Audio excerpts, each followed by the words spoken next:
احمدہ ونصلی ونسلم علی رسولہ الکریم اما بعد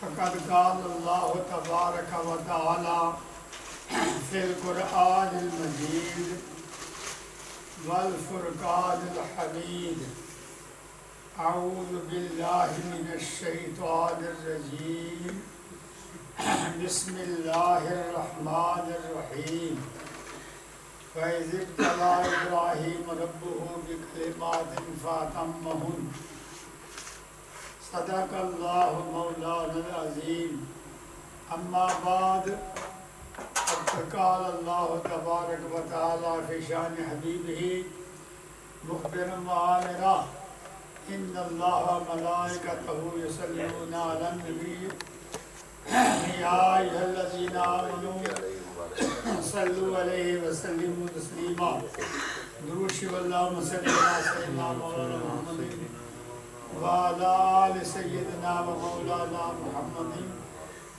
وبارک وسلم وصلی علیہ بڑی الصلاۃ والسلام علیک یا سیدی یا رسول اللہ وعلی آلک و صحابک یا سیدی یا حبیب اللہ۔ حضرات، ابراہیم علیہ السلام پر اللہ تعالیٰ نے چند آزمائشیں بھیجی، چند امتحانات میں مبتلا کیا۔ حضرت ابراہیم علیہ السلام ان امتحانات میں کامیاب و کامران نکلے۔ اس سے پہلے کیونکہ موقع تھا، اس لیے جو حضرت اسماعیل علیہ السلام میں قربانی آپ نے دی ہے وہ میں نے اس کو بیان کیا تھا۔ ایک موضوع رہتا تھا نارے نمرود آپ پر گلزار ہوئی، اور نارے نمرود میں یہ بھیجنے کی جو وجہ ہے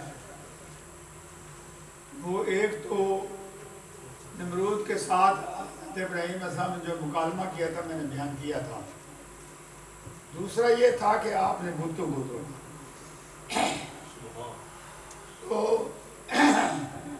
نمرود کی جو قوم تھی ان کو اس کے بعد بڑا دکھ ہوا،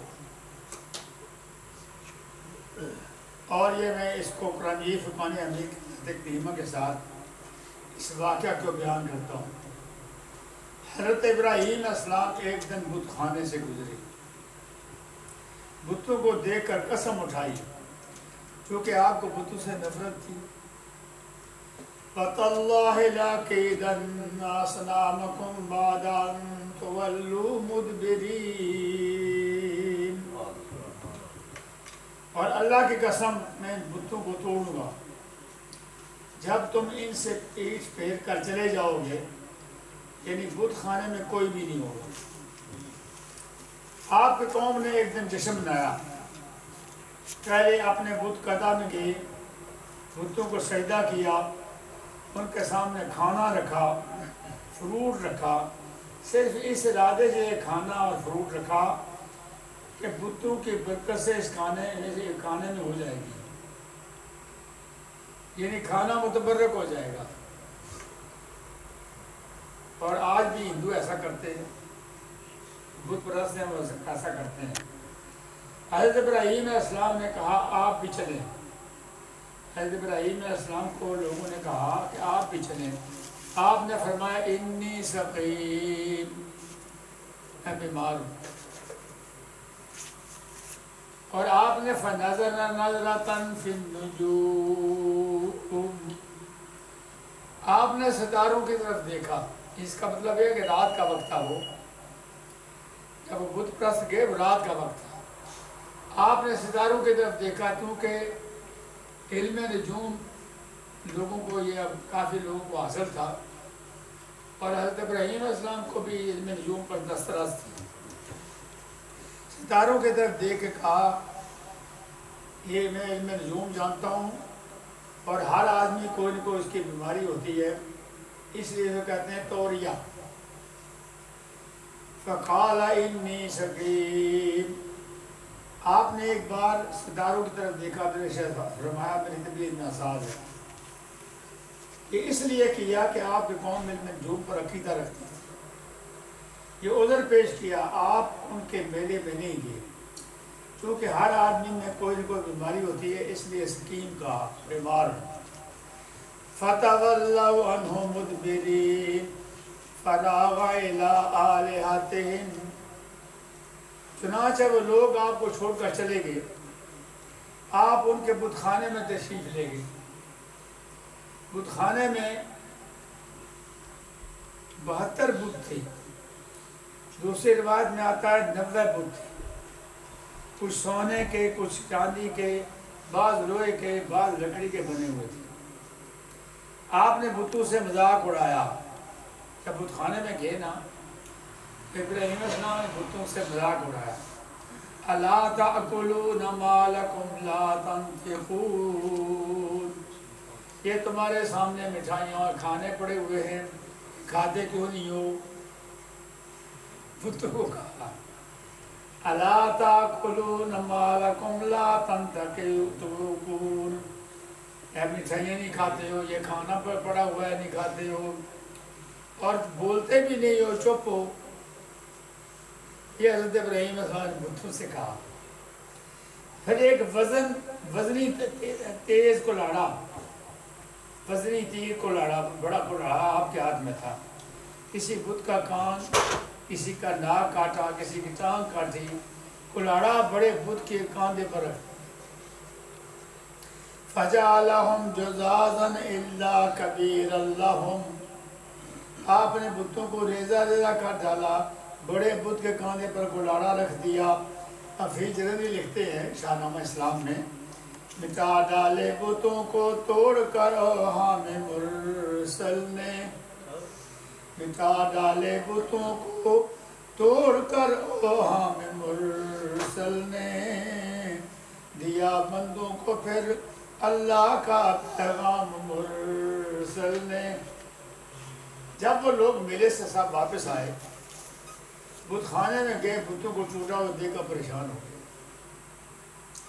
قالوا سمعنا فتى يذكرهم يقال له ابراہیم. کہنے لگے ہم نے ایک جوان کے بارے میں سنا ہے، وہ ان بتوں سے نفرت کرتا ہے، ان بتوں کا ذکر کرتا رہتا ہے، اس کا نام ابراہیم ہے. ان کو پتہ چلا کہ ابراہیم علیہ السلام نے کی. قوم نے آپ سے پوچھا وَأَنْتَ فَعَلْتَ هَٰذَا بِآلِهَتِنَا يَا إِبْرَاهِيمُ. قوم نے کہا ہمارے معبودوں سے ابراہیم آپ نے ایسا کیوں کیا، توڑ پھوڑ کی. آپ نے کیا فرمایا؟ آپ نے فرمایا قَالَ بَلْ فَعَلَهُ كَبِيرُهُمْ هَٰذَا فَاسْأَلُوهُمْ إِنْ كَانُوا يَنْطِقُونَ. آپ نے ارشاد فرمایا کہ اس بڑے بت نے یہ حرکت کی ہوگی. یہ جو بڑا بت ہے جس کے کاندھے پر کلاڑا ہے نا، یہ اس نے حرکت کی ہوگی. ان سے پوچھو اگر یہ گفتگو کر سکتے ہیں. میں نے ایک تفسیر میں پڑھا، آپ نے ان بت پرستوں کو کہا کہ بت پرستوں نے تم نے کھانا رکھا، فروٹ رکھا، یہ آپس میں لڑ پڑے ہوں گے. کہ ان سے مذاق کیا نا، اور بڑے بت نے سمجھایا ہوگا نہ لڑو. جب یہ لڑنے سے باز نہ آئے تو اس بڑے بت نے ان کا ستیہ ناش کر دیا. سب نے کہا لَقَدْ عَلِمْتَ مَا هَٰؤُلَاءِ يَنطِقُونَ. اے ابراہیم تم جانتے ہو یہ بول نہیں سکتے، یہ حرکت نہیں کر سکتے، بول نہیں سکتے. تو حضرت ابراہیم علیہ السلام کو موقع مل گیا. پھر حضرت ابراہیم علیہ السلام نے فرمایا قَالَ فَتَعْبُدُونَ مِن دُونِ اللَّهِ مَا لَا يَنْفَعُكُمْ شَيْئًا وَلَا يَضُرُّكُمْ. آپ فرمایا نادانو، کیا تو عبادت کرتے ہو اللہ تعالیٰ کو چھوڑ کر ان بے بس بتوں کی جو نہ تمہیں فائدہ پہنچاتے ہیں نہ ضرر. کون ہے نمرود کا؟ اس کا بدلہ یہ ہے. سب نے کہا قَالُوا حَرِّقُوهُ. حضرت ابراہیم علیہ السلام کو جلاؤ. ساری قوم نے کہا ہمارے بتوں کو انہوں نے توڑا پھوڑا ہے، اور پھر مذاق بھی کرتے ہیں، لہٰذا ان کو جلاؤ، آگ جلاؤ اور آگ میں ان کو پھینکو اور تاکہ یہ جل جائیں۔ یہ ان کا عقیدہ تھا۔ لیکن انبیاء علیہ السلام کو یہ ظاہری آگ دنیا کی جلا نہیں سکتی، نہ دوزخ کی آگ جلا سکتی ہے۔ میں آگے بتاؤں گا۔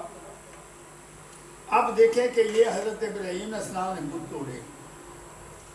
حضور اکرم صلی اللہ علیہ وسلم جو امام الانبیاء ہیں، ہمارے آقا و مولا ہیں، انہوں نے بھی بت توڑے۔ ابراہیم خلیل اللہ السلام نے بت توڑے، حضور نے بت۔ فتح مکہ کا موقع تھا تو مشرکوں نے 360 بت خانہ کعبہ میں نصب کی ہوئی تھی۔ حضور اکرم صلی اللہ علیہ وسلم نے اپنے عصائے مبارک بتوں کو توڑا۔ یہ حضور کے ساتھ ایک عصا تھا، چھوٹی تھی۔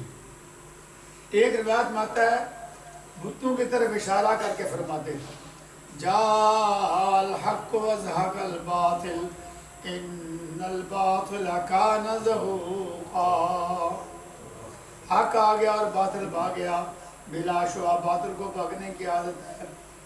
اور جو حضور اشارہ فرماتے جاتے تھے اور یہ آیت کریمہ پڑھتے جاتے تھے، بت منہ کے بل گرتے تھے۔ اصاف، نائلہ، حبل، لات، منات، یہ بڑے بڑے بت تھے، ان کو توڑا۔ اصاف کوئی صفا پر تھا، نائلہ مروہ پر۔ علی مرتضیٰ نے عرض کیا یا رسول اللہ اپنے قدم نال کو میرے کاندھوں پر رکھیں، ان بتوں کو گرا دیجئے۔ میرے کاندھوں پر حضور سوار ہو، یا رسول اللہ میرے کاندھوں پر سوار ہو کے آپ بتوں کو توڑیں۔ حضور نے فرمایا علی تم میں بال نبوت کو اٹھانے کی طاقت نہیں ہے، تم میرے کاندھوں پر سوار ہو جاؤ تو ان بتوں کو گراؤ۔ آپ ایک موازنہ ہے لیکن ادب کا لحاظ رکھنا چاہیے۔